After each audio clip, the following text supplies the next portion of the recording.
മറ്റൊരു ദിവസം പറയാം. ഇനി ഇവിടെ വന്ന ഒരു ചോദ്യം, അത് പുതിയ ഒരു ശ്രോതാവാണ്, അതൊരു 2-3 സ്ത്രീകൾക്ക് വേണ്ടി ചോദിക്കുന്നു എന്ന് പറഞ്ഞതുകൊണ്ട് ഞാനത് പറയാണ്. ക്ലാസ് റൂമിലേതോ സമയത്തത് പറയാൻ സാധ്യതയുണ്ട്.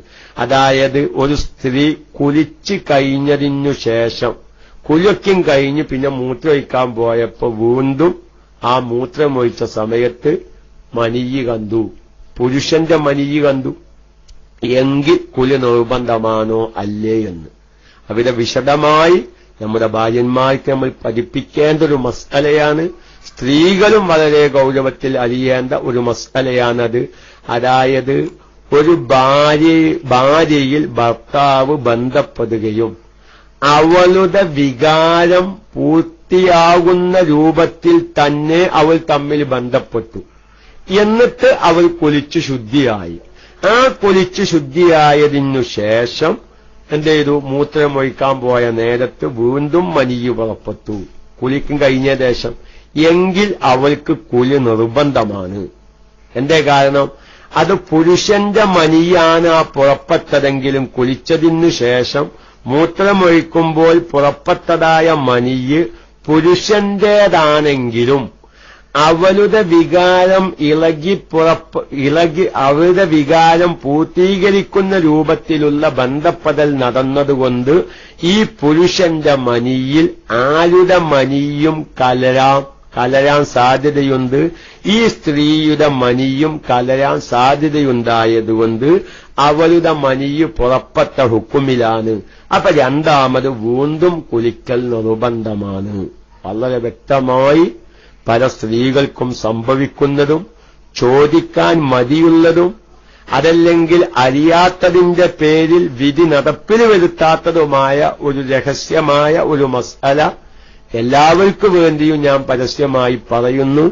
ആർക്കും എതിർപ്പൊന്നും ഉണ്ടായിരിക്കില്ല എന്നും വിശ്വസിക്കുന്നു.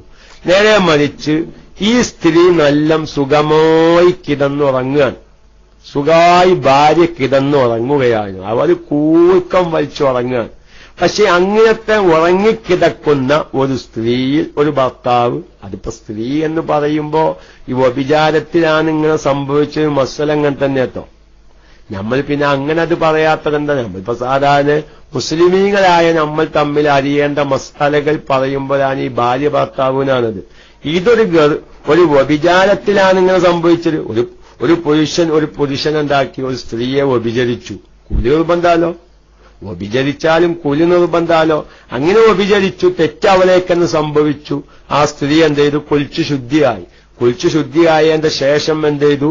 ഇങ്ങനെ ഇപ്പൊ ഞാൻ ഈ പറയുന്ന രൂപത്തിൽ സംഭവിച്ചു എന്ന് വെക്കുക. ആ പെണ്ണിന്റെ വിധി തന്നെയാണ്. അത് അന്ന് ഉസ്താദ് പറഞ്ഞത് ഭാര്യ ഭർത്താക്കം വിചരിച്ചത് വിധി അങ്ങനെയല്ല, കാരണം ആരും വിചാരിക്കണ്ട.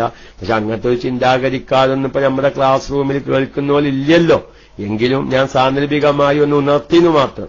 ഏതോ ഇരിക്കട്ടെ, ഉറങ്ങിക്കിടക്കുന്ന ഒരു സ്ത്രീയെ, ഒരു ഭാര്യയെ ഒരു ഭർത്താവ് ബന്ധപ്പെട്ടു. ഇവർ ഈ വിവരേ അറിഞ്ഞിട്ടില്ല.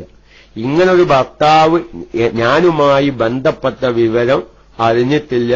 സുബഹി നിസ്കരിക്കാൻ നേരത്ത് അല്ലെങ്കിൽ സുബഹി ബാങ്ക് കൊടുത്തേക്ക് ഭർത്താവ് പറഞ്ഞേ, എന്നാ പോയി കുളിച്ചാലട്ടോ, പോയി കുളിച്ചാലാണ്. ഞാനെന്തേ കുളിക്കണ്? ഞാൻ നല്ല ബന്ധപ്പെട്ടിട്ടുണ്ട്. അപ്പൊ ഈ ഭാര്യ അത് തീരെ അറിഞ്ഞിട്ടില്ല. ഭാര്യ പോയി കുളിച്ചു, ഭർത്താവ് ബന്ധപ്പെട്ടു, കുലി നിർബന്ധമായല്ലോ. ഉറങ്ങിയാച്ചിട്ട് കുലി നിർബന്ധമായിരിക്കൂല. കുലിയൊക്കെയും കഴിഞ്ഞു. പിന്നെ മൂത്രമൊഴിച്ചപ്പോ മനിയ് പുറത്തു വന്നു. സ്ത്രീ മൂത്രമൊഴിച്ചപ്പോൾ മനിയ് പുറത്തു വന്നു. പക്ഷെ അവരെ കുലി നിർബന്ധമില്ല. കുലിച്ചതിനു ശേഷം വീണ്ടും ഇങ്ങനത്തെ ഒരു ഉറങ്ങിക്കിടക്കുന്ന ഒരു സഹോദരിയെ, ഒരു ഭാര്യയെ ഭർത്താവ് ബന്ധപ്പെടുകയും അവരാ വിവരം അറിയുക പോലും ചെയ്തിട്ടില്ല. അതല്ലെങ്കിൽ ഇനി ഉറങ്ങിക്കിടക്കണ്ട, സംഗതിയൊക്കെ നടന്നു. ഓല അറിഞ്ഞുകൊണ്ട് തന്നെ ചെയ്തത്, ഓല അറിഞ്ഞുകൊണ്ട് തന്നെയാണ് ചെയ്തത്. പക്ഷെ അവൾക്ക് അവളുടെ വികാരം പൂർത്തിയായിട്ടില്ല. നോക്കി, അങ്ങനെ എത്ര